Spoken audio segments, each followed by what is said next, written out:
Okay, tingnan natin. Sana yun lang yung problema. Buti kinakabahan ako. Okay.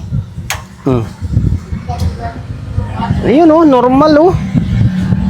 Eto muna yung gawin natin. Power amplifier ulit. Medyo may kalumaan na, no? Sondra CE50. Eto guys, may kwento ko sa inyo. Kasi ayaw ko nga magsinungaling eh. Bali, nagawa ko na ito. Hindi ko lang matandaan kung anong buwan, February ba o March. Basta nagawa ko na ito. Okay, nagsasabi tayo ng totoo. Ang issue nito nung nakaraan, halos hindi ko lang matandaan o baka bumigay din yung output. Hindi ko lang matandaan sa dami ng ginagawa natin. Ngayon, ito bumigay ulit. Disclaimer man tayo guys ha. Walang habang buhay na unit. Once na nagawa mo is hindi na siya masisira. Masisira pa rin yan kasi gamit lang naman yan eh. Tao nga nagkakasakit, di ba? And then depende na lang yan sa gamit kung paano nyo gamitin yung isang unit. Alam ko yung problema noong ginawa ko to is yung channel na ito, channel 1. Okay, kung mapapansin nyo, yung mga hinang is nakaangat na. Ayan oh. Nakaangat na yung mga bloke. Ibig sabihin, indikasyon na naangat na yan or nirepair na. Na ito siguro yung ginawa ko. Ito, channel na to. Ngayon, itong channel na to is hindi pa to na-repair. Kung mapapansin nyo, wala pa siyang hinang oh. Diba? Naka-intact pa yung kanya, naka-intact pa yung mga hinang. Ibig sabihin, hindi pa ito nagalaw. Ngayon, yung nasira is itong channel pa rin. Ito naman yung nasira, channel 2 naman ang nasira. Itong channel 1 na ginawa natin is working. Working siya. Sabi ni bossing is may bumigay or may pumutok daw. Okay, dito. Ayan oh, bumigay yung fuse niya. Mapapansin nyo. Bumigay yung fuse. Okay, dalawa. Indikasyon yan na may bumigay na output. Ay nasira na output dyan. Okay. Ngayon, ito naman yung babanatan natin. Kaya yung sabi ko sa inyo ay na hindi porket nagawaan na is hindi na masisira. Masisira at masisira yung gamit. Kasi gamit lang nga yan eh, di ba?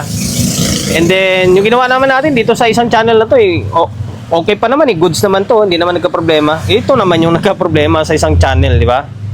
Okay, ngayon, lang tayo rito. Tanggalin natin itong channel 2 na to. Baklasin natin and then troubleshoot na natin. Hindi ko na ipa-plug in kasi pag ipa-plug in mo pa, wala rin naman, sayang na yung oras, di ba? Basta ang issue niyan is naka-protect na dahil nga may bumigay na fuse or may nasira na output. Once kasi na bumigay yung fuse, tumabingi ang voltahe, automatic, magpo-protect yan. Clip or protect yan. Okay, ngayon tanggalin ko itong channel 2. Okay, bali ito, voice over muna tayo. Nawalan ng audio yung natin dyan, yung mic natin. Okay, ayan, binaklas ko na yung channel 2 na yan. And then, na-check ko na yan eh. Wala namang sira yung output niya. And or ano mang mga parts na may nakita tayong sira. Wala naman, goods naman. Ayan. Ang isa lang talaga tinitingnan natin dyan is yung fuse is maluwag yung clip. Kaya siguro pag on ni bossing or kapag nagpapatugtog siya ng malakas is nag-i-spark yung kuryente dyan. And then, sakto siguro nung ginamit niya kasi daw, pag on niya, may pumutok daw na yan, bumigay yung fuse. Buti fuse lang yung bumigay, hindi yung output. Ayan, papakita ko sa inyo, i-check natin yung diode dyan. Kasi sa diode pa lang, malaman natin kung may problema yung circuit or yung may sira na mga output, may makita kang shorted na fast recovery diode. Ayan, chine-check natin. Ayan, naka-reverse tayo, walang palo. Sa may kabilang side, reverse, wala rin palo. Kasi kung may sira na output, automatic short yan. Okay, yan, goods din, no? Yan, goods din. Ayan yung technique dyan kung gusto nyong malaman na kung may sira yung output or wala. Sa diode pa lang malaman mo na kung saan side yung may problema. Okay? Wala.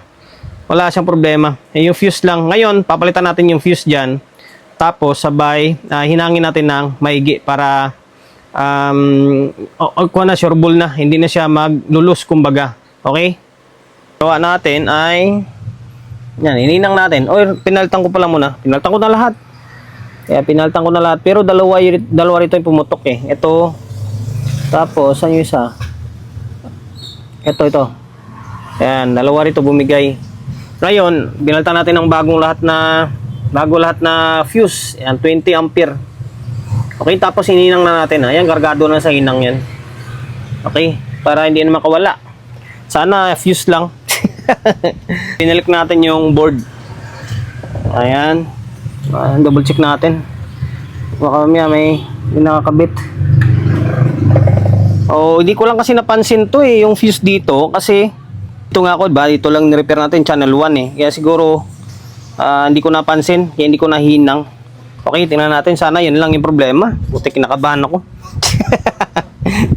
Okay. Ayun oh, normal oh. Diba? Normal nga. Okay. Siguro, panto yung maluwag yung fuse. Ngayon, siyempre pag on or on-off or mas malakas yung higop ng supply, medyo nag-i-spark siguro. Kasi sabi ni bossing dito, parang may pumutok daw. Ayun nga siguro, kasi hindi nakakapit gaano sa may clip or sa may holder yung fuse. Ngayon, para makumpleto, kung normal or hindi, kailangan may bias, siyempre. Although Phoenix bias ko to eh. Phoenix bias ko to. Hindi ko lang siya ni-repair, pero Phoenix bias ko yan eh. Kasi pag nag-repair naman ako ganito, automatic request sa atin is fixed bias eh. Naka-fix ito. Sana ba? Basta naka-fix bias ito. Yan. 560 oh. Yan oh. Naka-fix bias yung patayo niyan. Okay. Pero hindi ko napansin yung fuse. Okay na. Hayaan mo na natin yan. Hindi na natin kasalanan kung tutusin eh. Mali lang natin doon. Hindi natin napansin. Siyempre, kumpiyansa tayo, di ba? Eh, channel 1 lang yung repair eh. Hindi natin napansin. Siguro, mukhang nakakapit naman eh. Kaso nga lang, siguro maluwag. Yan yung kainaan ng ganyang klaseng clip. Hindi siya ganun katibay. Hindi siya ganun kaipit. Ay, normal yung bias niya, oh. Diba? Normal, oh. Tapos dito, halos ka-design ng krill to. Pero yung krill, zero bias yun. Ito naman, may bias talaga automatic to. Oh, parehas, oh. Diba? Oh, normal. Okay, para makumpleto pa talaga, lagyan natin ng audio. Swerte naman natin. Buti hindi tayo papahirapan ito kung sakali may audio. Okay? Naglagay na ako ng speaker. Okay ito. Tapos, hindi ko mahanap yung stereo natin na plug. Ito, nakamuno tayo. Tapos, isang mid-high. Pasensya no, tambak yung gawain. Isang mid-high, isang bass. Para may marinig kayong kalabog, may marinig kayong boses. Yung itong side na to, channel 2, ito yung bass. Itong channel 1 is, ito yung mid-high. Okay? Ngayon, on natin. Akala ko talaga sibak yung output. Okay, naka-play yung laptop natin. Channel 1. Channel 2. Yan, kalabog oh. Ito talaga yung ni-repair ko eh. Yan.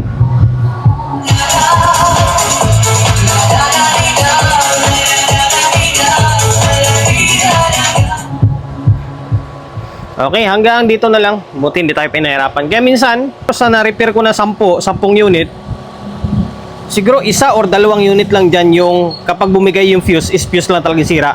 Kadalasan talaga dyan, kung hindi MOSFET, output transistor. Okay? Kaya bibigay yung fuse. Ito naman, siguro isa lang tinitingnan ko, hindi nahinang na maigi. Okay? Hindi nahinang. Ayun o, hininang natin yan ha. Nahinang na yan o. Hindi ko lang siguro napansin noong una yan. Okay? Hanggang dito na lang. Sana nakapagbigay idea tayo. To Sundra na si E50.